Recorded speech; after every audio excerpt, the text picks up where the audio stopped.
Selamat datang di Jejak Legenda 2. Masih bersama saya, Arman.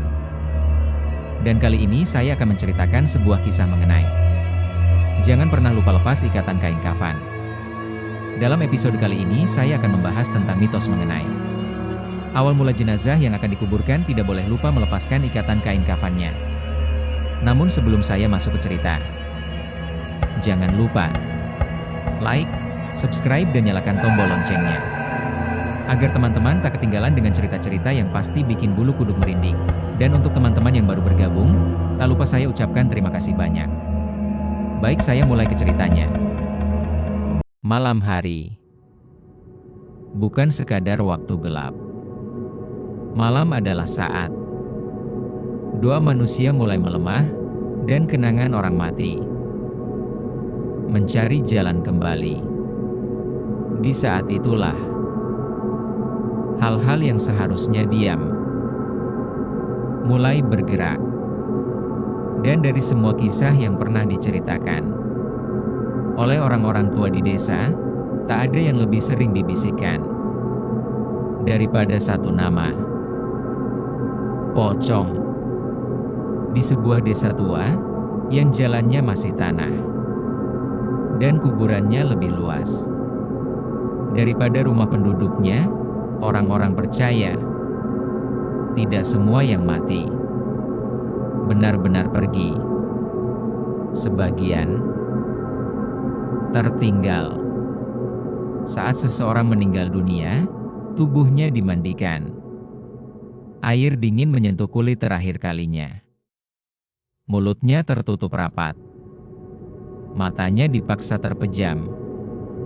Lalu datang kain putih, kafan, dibentangkan perlahan, menutup wajah, menutup dada, menutup kaki, dan kemudian diikat di kepala, di leher, dan di kaki. Ikatan itu tampak sederhana, namun bagi arwah, itulah batas antara pergi atau terjebak. Kebanyakan orang hanya tahu satu hal: kuburkan, taburi bunga, lalu pulang. Mereka tidak tahu atau tidak peduli bahwa menurut kepercayaan lama, ikatan kafan harus dilepas setelah jenazah dikebumikan. Jika tidak, roh orang yang meninggal tidak bisa meninggalkan tubuhnya. Malam pertama di dalam kubur, roh masih bingung. Ia mendengar suara tanah runtuh, mendengar langkah kaki orang-orang yang pulang meninggalkannya sendirian. Malam kedua, ia mulai sadar. Ia mencoba bergerak, namun tubuhnya berat, terikat, tidak patuh. Malam ketiga, ia panik. Ia ingin keluar. Ia ingin pergi. Namun setiap kali mencoba, ia kembali terhimpit oleh kain kafan yang membelitnya. Gelap, dingin, sesak. Dan di saat bulan berdiri tepat di atas tanah kuburnya, sesuatu terjadi. Tanah bergetar pelan. Buk! Retakan kecil muncul di atas gundukan. Buk! Kain putih yang basah oleh tanah muncul ke permukaan. Buk! Dan sesuatu bangkit. Bukan roh murni, bukan pula manusia hidup, melainkan jasad yang bangkit bersama arwah yang tidak bisa pergi. Tubuh itu masih terbungkus kafan. Wajahnya pucat kebiruan, kulitnya dingin, seperti tanah yang menelannya. Matanya terbuka, kosong, namun sadar. Karena kakinya terikat, ia tidak bisa berjalan. Ia hanya bisa melompat. Buk, buk, buk. Suara itulah yang membuat anjing melolong. Tanpa sebab, suara itulah yang membuat orang terbangun dengan dada berdebar. Di tengah malam, pocong tidak selalu muncul di kuburan. Kadang ia terlihat di kebun tempat ia dulu bekerja. Kadang di jalan kecil yang dulu sering ia lewati.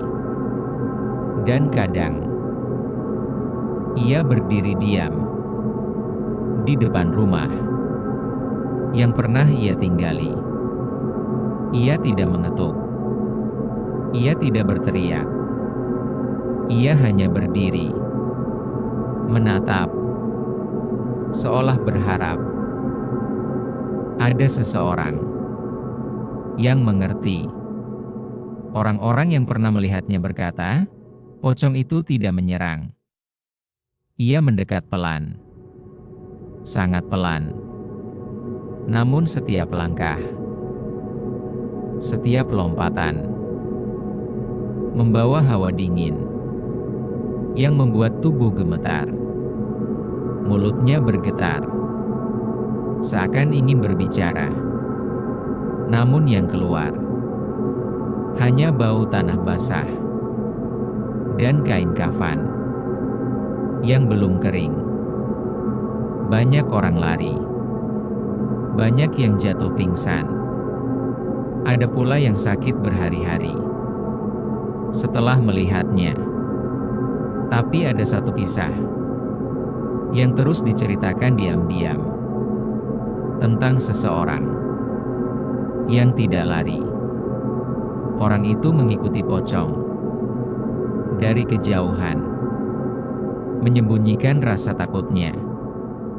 Di balik doa yang bergetar, ia melihat pocong itu melompat menuju kuburan tua. Kuburan yang tidak terawat. Dan di sanalah pocong itu berhenti. Diam. Seolah menunggu. Dengan tangan gemetar, orang itu mendekat.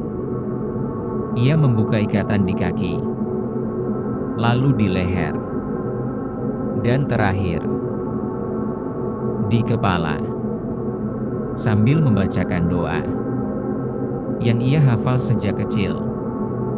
Saat ikatan terakhir terlepas, pocong itu jatuh. Tubuhnya diam, wajahnya tenang. Dan untuk pertama kalinya, arwah itu bisa pergi. Sejak malam itu, tidak ada lagi suara lompatan. Tidak ada bayangan putih di balik kabut. Kuburan itu tetap sunyi, namun terasa lebih ringan. Ia membuka ikatan di kaki, lalu di leher, dan terakhir di kepala, sambil membacakan doa yang ia hafal sejak kecil. Saat ikatan terakhir terlepas.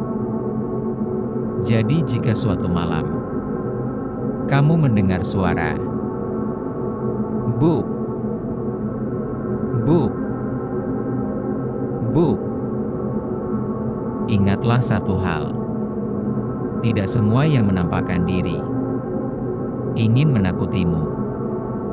Sebagian hanya ingin dibebaskan. Jeda panjang 3-4 detik. Selamat malam.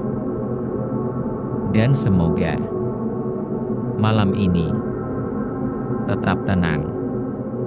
Oke teman-teman, sekian untuk kisah kali ini. Bagaimana menurut kalian tentang kisah cerita ini? Tulis komen kalian di kolom komentar.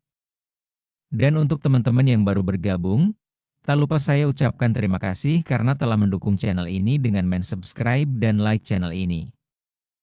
Akhir kata saya ucapkan terima kasih dan Assalamualaikum warahmatullahi wabarakatuh.